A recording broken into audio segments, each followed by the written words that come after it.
For at slå masker op, så skal man lægge garn til side. Og det gør jeg ved at holde garn i min hånd, sådan her. Og tage garnet 2 gange rundt om hånden per 10 masker, jeg skal slå op. Så det her var 10 masker, 20 masker, og så videre.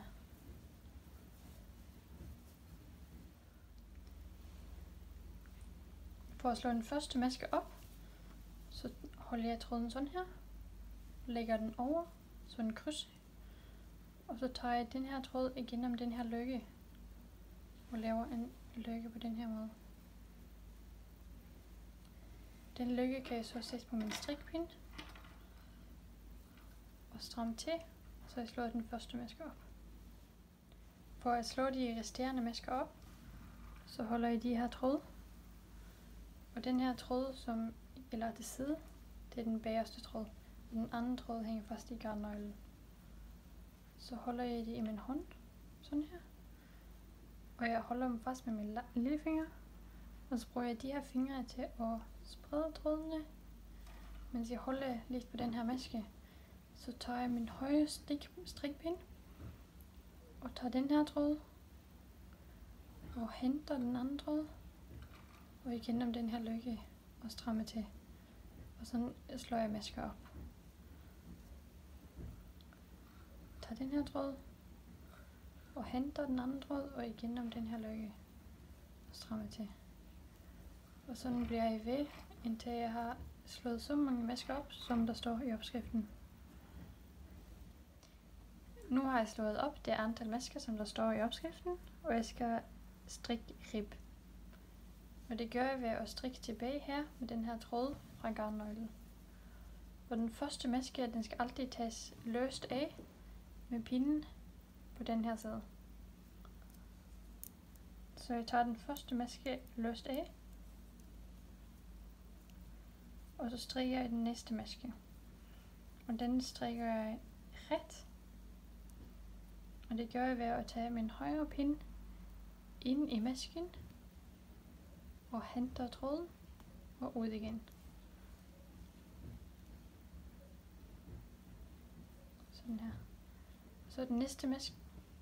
For at strikke en vrangmaske, så tager jeg tråden foran pinden, og så tager jeg min højre strikpind bagom tråden og ind i masken fra den her side. Og så henter jeg tråden, og jeg bruger mine fingre til at holde lidt på tråden, og så skal den nemlig ud igen af masken igen. Og så skal masken af pinden. Så man strikker en vrangmaske. For at strikke det her anden hver ret og vrang, som er en rib, så starter jeg med at strikke en ret maske, derefter en vrangmaske. Jeg skal derfor strikke en ret maske igen,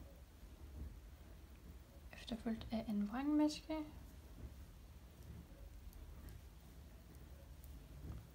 og derefter en ret, og sådan bliver jeg ved hele omgangen. Man kan godt se forskel på ret og vrang, ved at retmaskerne har det her V, mens vrangmaskerne har den her klump. Så her kan du se, at der er en ret maske, fordi der er det her V, og her er der en vrangmaske med den her klump.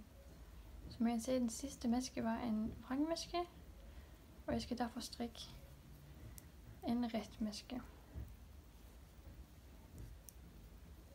Og sådan bliver jeg ved helt til den anden side. Nu er jeg snart kommet til enden af pinden, og jeg strikker de sidste masker. Og det er vigtigt, at den sidste maske skal altid strikkes ret.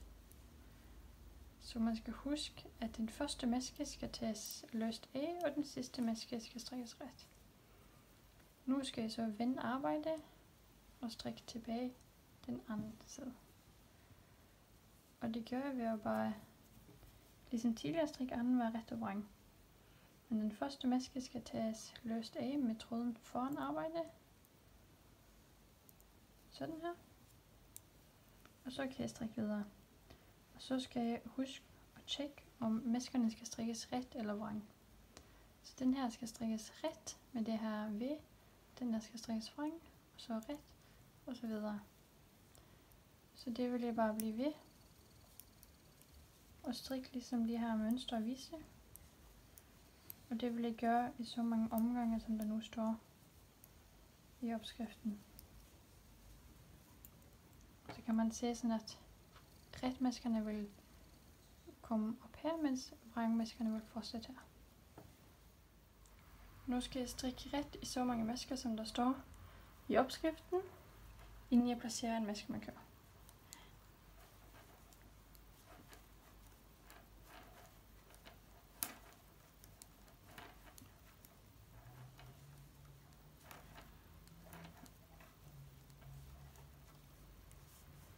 Så placerer jeg bare en maskemarkør oven på strikpinden, og så strikker jeg videre så mange masker, som der står igen, indtil jeg skal placere næste maskemarkør.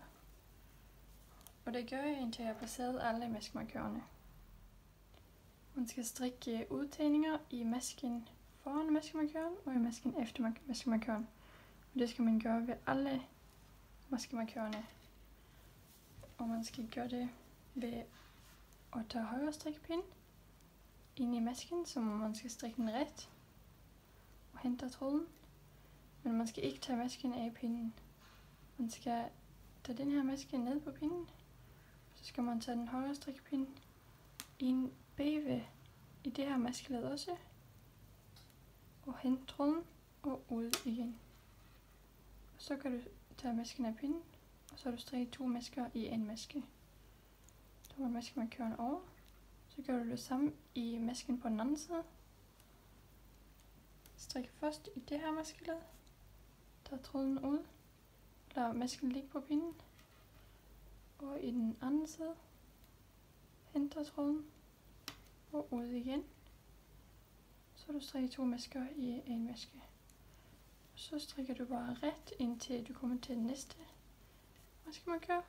Og så gør du det samme i begge de her masker. For at lave de her overlappede stykker, så har jeg strikket ret hen til 3 masker, inden pinden er færdig.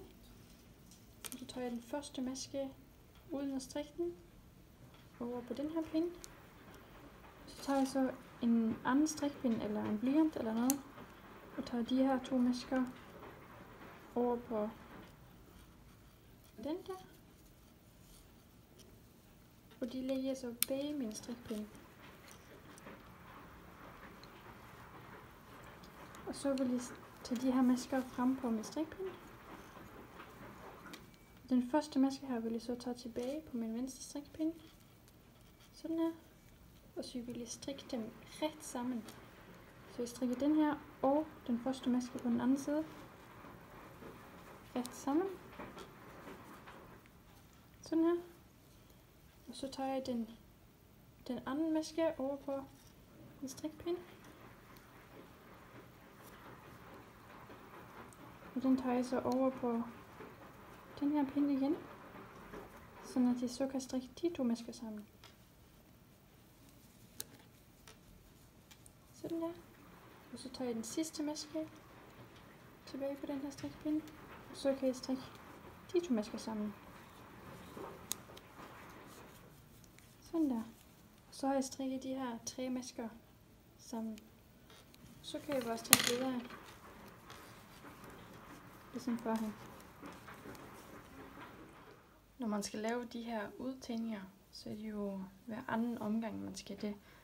Og det kan være lidt svært at holde styr på. Så jeg vil gerne vise, hvordan det ser ud, når man skal til at strikke ret, og når man skal til at lave en udtagning. Så her kan man se min maskemarkør. Og så kan man se de her klumper her. Det betyder, at jeg har lavet udtagning der sidste omgang. Så når du ser en maske med en klump lige nedenfor, så betyder det, at du i denne her omgang skal strikke ret. Så jeg strikker bare almindelig ret, uden at lave udtagning. Og så kan man nemlig se, at nu ligger klumpen nedenfor en maske. Så man kan se, at her laver jeg en udtagning, og så er jeg strikket en omgang ret bagefter. Det betyder, at næste gang, når jeg kommer her, så vil det nemlig se sådan her ud, og så skal jeg lave en udtagning.